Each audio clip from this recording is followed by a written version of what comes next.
Well, Gary Street, many congratulations once again. How was your first night as a World Cup winning coach?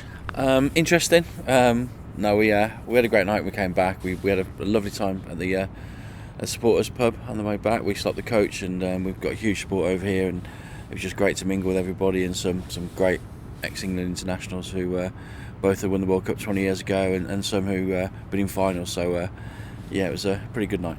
Yes, I was going to mention that supporters bar moment, a fitting moment for the team to show off their silverware medals and to thank the fans almost individually. Just describe that to us. Really unexpected. I had no idea that was happening, and some of the management staff had organised that on the way back. So as we came back, a large roundabout in Paris where suddenly hundreds of England fans on a corner outside a bar, and the plan was to stop the bus and all get off. And I think it was a 5-minute stop originally, which turned into about an hour and a half. But it was just great to share people's experiences of what they got during the day. Share the win was for so many people, and people who had been there before and things, and it was great to share some time with them.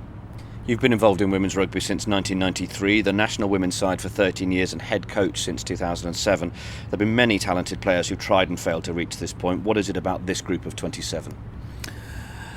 I think the experiences, we've been together a long time as a group. I've coached a lot of these girls since they were young girls, from 14, 15, 16 years old. And I think we've been through a lot. There was a phrase coined by Bill Bezic at the last World Cup where he said we didn't have enough cards, we hadn't lost enough games. We've lost a few in the last 4 years, and actually we've taken that as a real driver. And the reason I think that we won yesterday and over the last 5 games is that we've really dig deep into the learnings we've had from the defeats, and I think it's sometimes easy to just say let's learn from your losses, but we genuinely have, and I think that's come out over the last 2.5 weeks. You're a head coach where tactics and strategy obviously play a part, but you seem to be a man where the pastoral side is also very important. How much do you think that has influenced your ability to get the best out of these girls?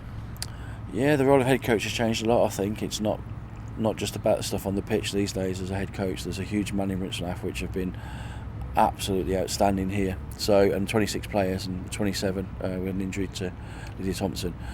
So my role is really to make sure that I get the best out of all the team, not just the players, about the staff, about the support we get back home, and all the backups that we have. So that's the juggling bit, and those are the bits that you have to have a different skill set, I think.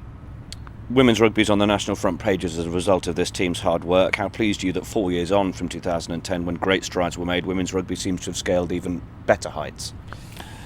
When I started the job, really, I made a statement that I didn't just want to win games. I want to make sure that when the public watched the game, if we were fortunate to get a game on TV, which at the time then seemed pretty slim, that it was something that people would want to watch and not say what a great game, and in brackets for women, that it was just a great game of rugby. This World Cup has done that undoubtedly through all the sides, not just our own games, and that's really pleasing for me. And I think to be a women's elite rugby player, they're amazing athletes, amazing people, and I'm just really pleased for the sport. You touched on it there. There's often a legacy spoken about in the wake of a major triumph. What would you like that to mean for you and this England team?